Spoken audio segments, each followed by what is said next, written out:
ചില കർമ്മങ്ങൾ ചെയ്തിട്ട് അത് ആവാഹിക്കുന്ന സമയത്ത് അതിലുള്ള ബാധാമൂർത്തികളെ ആവാഹിക്കുമ്പോൾ ചിലപ്പോൾ വളരെ പ്രയാസങ്ങൾ തോന്നാറുണ്ട്.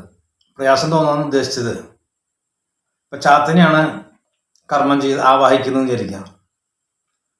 ചാത്തനെ ഒന്നോ രണ്ടോ തവണ ആവാഹിച്ചാലും ചിലപ്പോൾ കിട്ടില്ല. അത് കരികുട്ടീനാവാം, ചൊവ്വേനാവാം, അത് മറ്റേത് മൂർത്തികളായാലും ആവാം.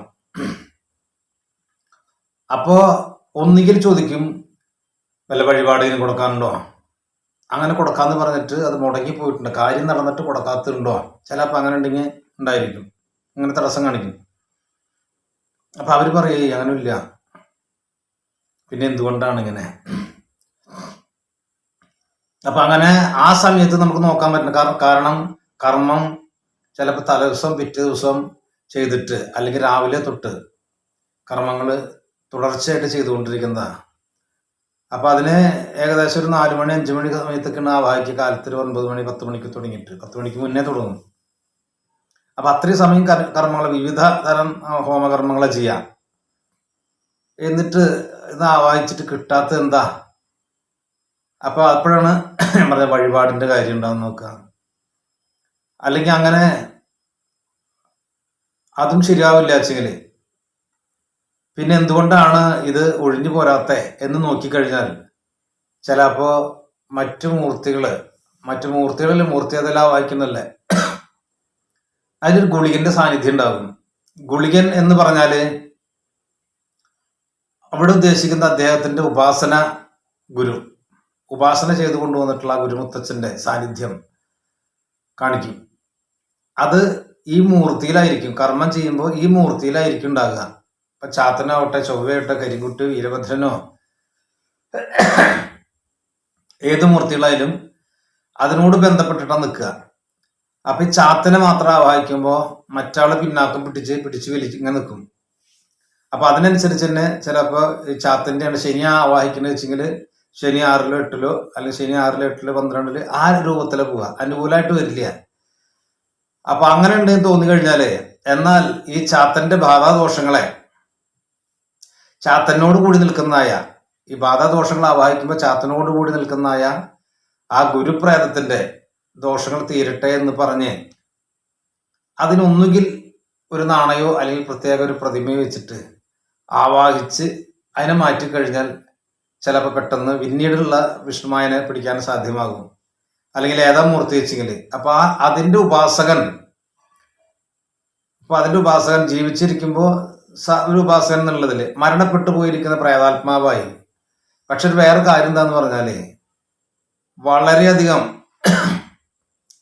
ശ്രദ്ധയോടുകൂടി നോക്കി നടന്നേരുന്നൊരു മണപതി സ്ഥാനവും ആ മണപതി സ്ഥാനീയരാവും ഈ ഗുരു. അപ്പൊ ആ മൂർത്തികളെ എല്ലാവരും വളരെ കൃത്യമായിട്ട് കൊണ്ട് നടക്കലും അതേപോലെ തന്നെയാണ് കൃത്യമായിട്ട് കർമ്മങ്ങൾ ചെയ്യലും ആ കർമ്മത്തിന്റെ വിജയം ആഘോഷിക്കലും അങ്ങനൊക്കെ ഉണ്ടാകുന്ന ഒരു ഗുരുമുത്തച്ഛനായിരിക്കും അത്. അല്ലെങ്കിൽ മറ്റുള്ളവരെ ഉപദ്രവിക്കുകയോ അങ്ങനെയുള്ള ആ ഗുരു മരണപ്പെട്ടു പോയാലും ഈ മൂർത്തിയോട് കൂടി ആണ് നിൽക്കുക. ആ മൂർത്തിയോട് കൂടി നിൽക്കുമ്പോൾ ഇനിയിപ്പോ ഈ ഉപാസകനും ഈ ദൈവങ്ങളൊക്കെ ആയിട്ട് അങ്ങനെ നടക്കുന്ന സമയത്ത് ദുർമരണോ അല്ലെങ്കിൽ കടുംമരണോ പെട്ടെന്ന് ഉണ്ടാകും, ശരിക്കും ആക്സിഡന്റ് പോലുള്ളത്. അപ്പോഴും ഈ പ്രേതാത്മാവ് ഈ മൂർത്തിയോട് കൂടിയിട്ട് ബന്ധപ്പെട്ടിട്ടാണ് നിൽക്കുക. അങ്ങനെ വരുമ്പോ ആണ് നേരത്തെ പറഞ്ഞത്, ആ മൂർത്തിനെ ഒഴിവാക്കുന്നതിന് മുന്നേ ഈ ഗുരുപ്രേതത്തിനെ ഒഴിവാക്കി കഴിഞ്ഞാൽ അത് നിഷ്പ്രയാസം അതിനെ പിടിക്കാൻ കിട്ടും. അല്ലെങ്കിൽ ചിലപ്പോൾ എത്ര തവണ ഇങ്ങനെ വായിച്ച് നിൽക്കേണ്ടി വരും, എന്താന്ന് കാര്യം മനസ്സിലാവാതെ. അപ്പൊ ഇങ്ങനെ പല ആളുകൾക്ക് ഇങ്ങനെ സംഭവിക്കാറുണ്ട്. അപ്പൊ എനിക്ക് സംഭവിച്ചിട്ടുണ്ട്, ഞാൻ നോക്കിയിട്ടുള്ള ഒരു അനുഭവമാണ്. അങ്ങനത്തെ ഒരു അനുഭവമാണ് ഈ പരിചയപ്പെടുത്തിയത്. ചിലവരൊക്കെ അത് മതി, അത് 2-ലേക്ക് വന്നിട്ടുണ്ട് അല്ലെങ്കിൽ 3-ലേക്ക് വന്നിട്ടുണ്ട്, അത് മതി എന്ന് വിചാരിക്കും. അപ്പൊ ആവാഹിക്കുമ്പോൾ കൃത്യമായിട്ട് വ്യാഴം പ്രസാദിക്കട്ടെ അല്ലെങ്കിൽ ശനി പ്രസാദിക്കട്ടെ ചാത്തന്റെ, അല്ലെങ്കിൽ കേതു പ്രസാദിക്കട്ടെ അങ്ങനൊക്കെ പറഞ്ഞിട്ട് ആവാഹിക്കുമ്പോ അതിലേക്ക് വന്നിണ്ടാവില്ല ചിലപ്പോ. എങ്കിലും 1-2 തവണ ആവാഹിക്കുമ്പോ അത് മതി എന്ന് വിചാരിച്ച് പോണവരുണ്ടാവും. അപ്പൊ ഇതുപോലെ ഒരുപാട് അനുഭവങ്ങളുള്ള ഗുരുക്കന്മാരുണ്ട്. കാരണം വളരെ നേരത്തെ കർമ്മങ്ങളായിട്ട് തലമുറകളായിട്ട് കൊണ്ടുവന്നിട്ടുള്ളതും അതേപോലെ തന്നെ അദ്ദേഹത്തിന്റെ കാലഘട്ടത്തിൽ അദ്ദേഹം ചെയ്ത് വിജയിപ്പിച്ചിട്ടുള്ളതായ അല്ലെങ്കിൽ ആ കർമ്മം ചെയ്യുമ്പോൾ അദ്ദേഹത്തിന്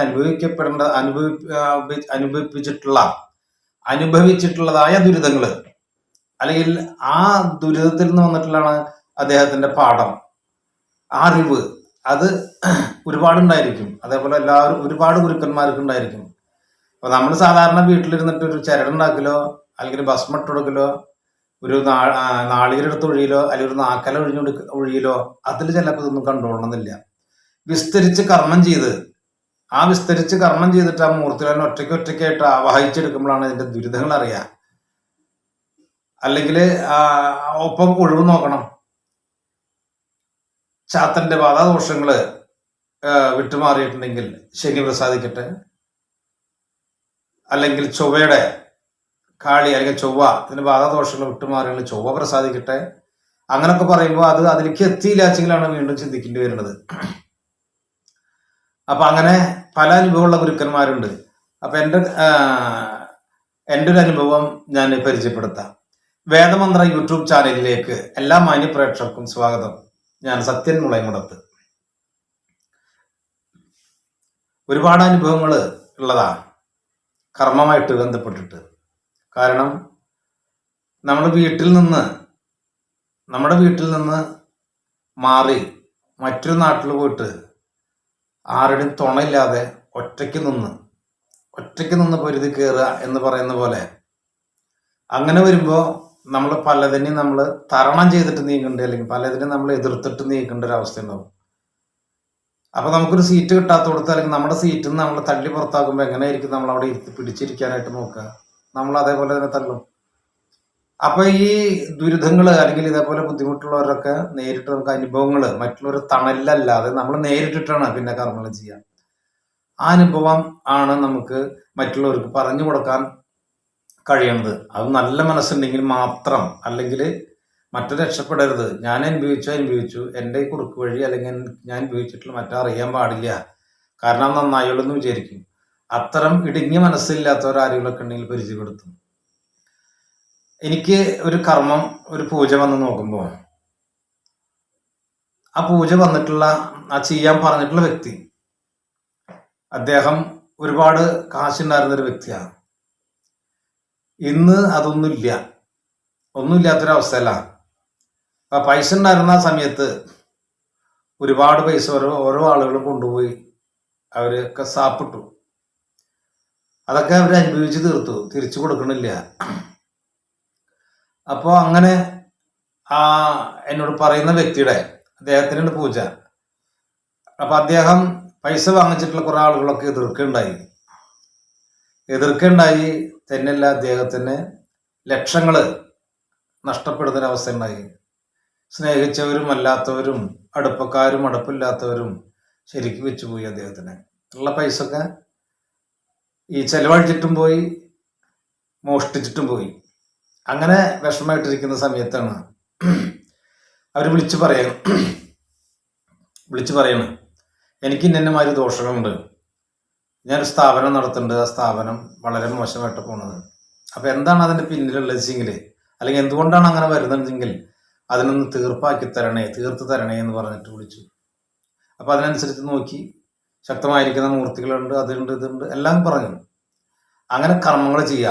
അപ്പൊ ആ വ്യക്തിക്ക് വേണ്ടി, ആ വ്യക്തി നാട്ടിലില്ല, ആ വ്യക്തിക്ക് വേണ്ടി കർമ്മങ്ങൾ ചെയ്തുകൊണ്ടിരിക്കുക. അങ്ങനെ ചെയ്തുകൊണ്ടിരിക്കുന്ന സമയത്ത് 1 മണിക്കൂർ 2 മണിക്കൂറോളം ഉണ്ടാവും. ഞാനിങ്ങനെ, നമുക്ക് എവിടേക്ക് ശ്രദ്ധയില്ല, ആ മഹാസുദർശനം ജപിച്ചിട്ട് അങ്ങനെ അങ്ങനെ ഒരു ഒഴിച്ച് അങ്ങനെ ജപിച്ചുകൊണ്ടിരിക്കുക. ആ സമയത്തുണ്ട് പല്ല് നാവും കടിച്ചിട്ടുണ്ട്, അതിന് ഒരാളൊരൊറ്റ ഇങ്ങനെ ഇട്ടിക്കുന്നുണ്ട്. എന്നാൽ ഇത് കണ്ട പക്ഷെ പെട്ടെന്ന് ഞാൻ പിന്നാക്കം മാറി. കാരണം അത് ഞാൻ കണ്ടു എന്നുള്ളത് 100% സത്യമാണ്. അതിൻ്റെ ഉള്ളിൽ നിന്ന് ഇടിക്കുമ്പോൾ എനിക്ക് ഇടിക്കുക. കാരണം അദ്ദേഹം ശരിക്കും പണി കൊടുത്തിട്ട് തളച്ചിട്ടിട്ടുള്ളതാണ് ഈ വ്യക്തിനെ, എൻ്റെ അടുത്തേക്ക് വന്നിട്ടുള്ള വ്യക്തിനെ.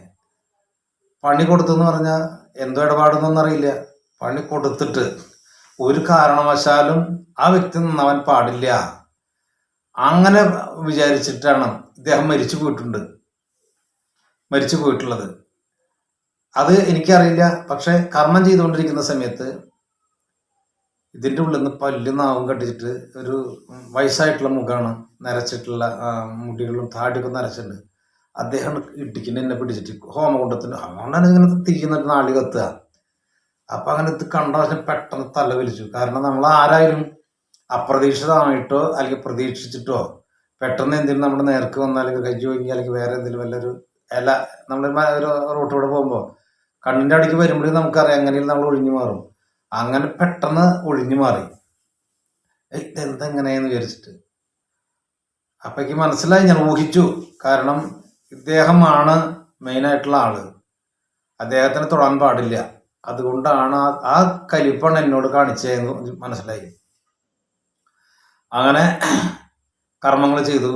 അപ്പോൾ കുറച്ചും കൂടി, അതായത് ഒരു 10 മിനിറ്റ് കൂടി ജപിച്ചിട്ട് നിർത്താൻ വിചാരിച്ചായിരുന്നു.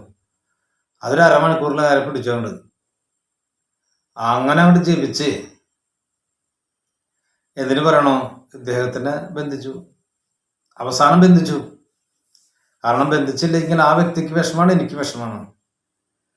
അങ്ങനെ അത് കഴിഞ്ഞിട്ട് ഞാൻ ഇദ്ദേഹത്തോട് കഥ പറയാം, എന്നെ ഏൽപ്പിച്ച ആളോട്. അങ്ങനെ ഇന്നമാതിരി പ്രശ്നങ്ങളുണ്ടായി, ഇത്ര ബാധാദോഷങ്ങളുണ്ട്, ഇത്ര മൂർത്തികളുണ്ട് എന്ന് പറഞ്ഞപ്പോൾ അദ്ദേഹം അതിനെ തീർക്കാൻ വേണ്ടിയിട്ടുള്ള കാര്യങ്ങളൊക്കെ ആവാഹിച്ചപ്പോൾ ഈ പ്രേതത്തിൻ്റെ ഇതിനൊക്കെ ഞാൻ തന്നെ കൊണ്ടുപോകുന്നത്, ബലികർമ്മങ്ങൾ ചെയ്യാനായിട്ട്, തിരുവോമൻ ക്ഷേത്രത്തിൻ്റെ സായുജ്യം ചെയ്യാനായിട്ട്, അതേപോലെ തന്നെ സർപ്പക്കാവിൽ കൊടുത്ത് പാലും തോറും കഴിക്കാനും. കാരണം അവരിവിടെ ഇല്ല, ഈ വ്യക്തി ഇവിടെ ഇല്ല, നാട്ടിലില്ല, എന്നോട് പറഞ്ഞിട്ടുള്ള ആള്. അപ്പൊ അയാൾക്ക് വേണ്ടിയിട്ട് ഞാൻ ഈ പഞ്ചവടിയിലും പോയി, അതേപോലെ തന്നെ ഈ നാഗത്തങ്കാവിലൊക്കെ പോയിട്ട് അതിന്റെ വഴിപാടുകളൊക്കെ ചെയ്തിട്ടുള്ളതാണ്. അങ്ങനെ ഇദ്ദേഹത്തോട് ഈ കാര്യങ്ങൾ പറഞ്ഞുകൊണ്ടിരിക്കുമ്പോഴാണ് ഇദ്ദേഹം 1-2 ഫോട്ടോസ് ഇട്ടു. ഇതാണ് എൻ്റെ ഏറ്റവും വലിയ ശത്രു എന്ന് പറഞ്ഞിട്ട്. ആ ഫോട്ടോ നോക്കുമ്പോൾ എന്നെ ഇതിന്ന് ഇടിച്ച ആള് കറക്റ്റാ, ഒരു മധ്യവയസ്കൻ, ഒരു മാലയും കാര്യങ്ങളൊക്കെ ഇട്ടിട്ട്, എന്നാ പക്ക സന്യാസി പോലെയല്ല, എന്നാൽ ഒരു ശൂരത്തുള്ള ഒരു കർമ്മിയാണ്. അദ്ദേഹത്തിന്റെ മുഖമാണ് ഇതിൽ കണ്ടിട്ടുള്ളത്, ഹോമകുണ്ടത്തില് ഫോട്ടോ വന്നപ്പോൾ നോക്കിയത്. അപ്പോ അദ്ദേഹം നമ്മൾ കർമ്മം ചെയ്ത് ആവാഹിക്കുമ്പോഴായാലും ശരി, അദ്ദേഹത്തിന്റെ മനസ്സുകൊണ്ട് ഇദ്ദേഹം ആ വ്യക്തിനെ ഒരു കാരണവശാലും നന്നാവരുത് എന്ന് മനഃപൂർവ്വം, മരിച്ചാലെങ്കിലും വിട്ടുകൂടെ എന്ന് ചോദിക്കുന്ന പോലെ, മരിച്ചാലും ഇദ്ദേഹം ആ സംഭവം വിടുന്നില്ല. ഭയങ്കര കോപത്തിലാണ് നിൽക്കുന്നത്. അങ്ങനെയാണ് ആ വ്യക്തി ഫോട്ടോസുകൾ അയച്ചു തന്നപ്പോഴാണ് ഇതാണ് എൻ്റെ ശത്രു എന്ന് പറഞ്ഞപ്പോൾ അയച്ചു, ഈ മുഖല്ലേ ഇന്നലെ കണ്ടത്. അങ്ങനെ അപ്പൊ കർമ്മങ്ങളാണ് നീട്ടിപ്പിടിച്ചു. അത് അദ്ദേഹം ചെയ്താലും അവസാനം അദ്ദേഹത്തിന് ബന്ധിച്ചു. അവിടെ എന്താണ് മറ്റേ പുരുഷ പ്രതിമയിലേക്ക് ആവാഹിച്ചു, ഗുളികൻ പ്രസാദിച്ചു. ഗുളികൻ ലഗ്നത്തിൽ തന്നെ വന്നു. അപ്പൊ ആള് നമ്മളെ ഒന്ന് ചൊറിയാൻ നോക്കിയതാ. അപ്പൊ നമ്മളൊന്ന് മാന്തി കൊടുത്തു. അപ്പൊ എന്താന്ന് പറഞ്ഞാല്, നമ്മൾ സത്യസന്ധമായ കാര്യങ്ങൾ ചെയ്യുമ്പോൾ നമുക്ക് പിന്നിൽ ആളുണ്ട്, മുന്നിലും ഇടതും വലവും മുൻപിലൊക്കെ ഉണ്ട് ആളുണ്ട്. നമ്മുടെ ധർമ്മദൈവമുണ്ട്, പിന്നെന്തിനാ പേടിക്കണത്? പക്ഷെ ഒരാളിനെ രക്ഷിക്കാൻ വേണ്ടി നോക്കുമ്പോൾ അദ്ദേഹം ചെയ്ത പണി, അതിപ്പോ ഞാനായാലും ആ രീതിയിൽ ചിന്തിക്കാം. കാരണം ഒരു വ്യക്തിക്ക്, ആ വ്യക്തി നമ്മളെ ഉപദ്രവിക്കുന്ന വ്യക്തിക്ക് ഗുണം വരാനായിട്ട് എന്തെങ്കിലും ചെയ്യുമ്പോൾ, മറ്റൊരാൾ ചെയ്യുമ്പോൾ സ്വാഭാവികമായിട്ട് ദേഷ്യം വരുന്ന പോലെ, വിഷമം ഉണ്ടാവുന്ന പോലെ അദ്ദേഹത്തിന് തോന്നി. ചിലപ്പോൾ എനിക്കങ്ങനെ ഉണ്ടായിരിക്കില്ല, അദ്ദേഹത്തിനാണ് തോന്നി. അപ്പൊ എന്നിരിക്കെ തന്നെ ഇദ്ദേഹത്തിന് വിട്ടുകഴിഞ്ഞാല് വശക. അപ്പൊ അദ്ദേഹത്തിന്റെ നാമധേയം പറഞ്ഞ് ആവാഹിച്ചു അദ്ദേഹത്തിന്റെ മൂർത്തികളെ. അപ്പൊ ഇങ്ങനെയാണ് കാര്യങ്ങള്. അപ്പൊ ഇതിന്റെ നേരിട്ടുള്ളൊരു അനുഭവമാണ്. ഇത് വേറെ ആളോട് പറഞ്ഞാൽ അറിയില്ല, നേരിട്ട് അനുഭവിച്ചറിഞ്ഞിട്ടുള്ളതാ. അപ്പൊ അതിന്ന് ആ ഹോമകുണ്ടത്തുനിന്ന് ഇടിക്ക തീയാണ്, നല്ല തീയിന്റെ ഉള്ളിലായാലും ശരി, അദ്ദേഹം അതിൽ അമർന്നു. അപ്പോഴാണ് അവിടെ നിന്ന് ഇട്ടിട്ട്, അല്ലെങ്കിൽ വേറെ സ്ഥലത്ത് നിന്ന് കളിച്ചൂടെ. ആ ഹോമകുണ്ടം കത്തി ഇങ്ങനെ നല്ല തക നിൽക്കുന്ന സമയത്താണ് ഇടി. അപ്പൊ അതൊരു മറക്കാൻ പറ്റാത്തൊരു സംഭവമാണ്. ഹോമകുണ്ടം എടുത്തിട്ട് കഴിഞ്ഞാല് അതൊക്കെ ഓർമ്മ വരിക. അപ്പോ ഇതേപോലെ പല അനുഭവങ്ങളുണ്ട്. അപ്പൊ ഇതേപോലെ പല ഗുരുക്കന്മാർക്കും പല കർമ്മികൾക്കും പലതരത്തിലുള്ള അനുഭവങ്ങൾ ഉണ്ടാവും. അപ്പോ ഈ അറിവ് നിങ്ങൾക്ക് ഇഷ്ടമായെങ്കിൽ ലൈക്ക് ചെയ്യുക, ഷെയർ ചെയ്യുക, സബ്സ്ക്രൈബ് ചെയ്യുക. നന്ദി, നമസ്കാരം.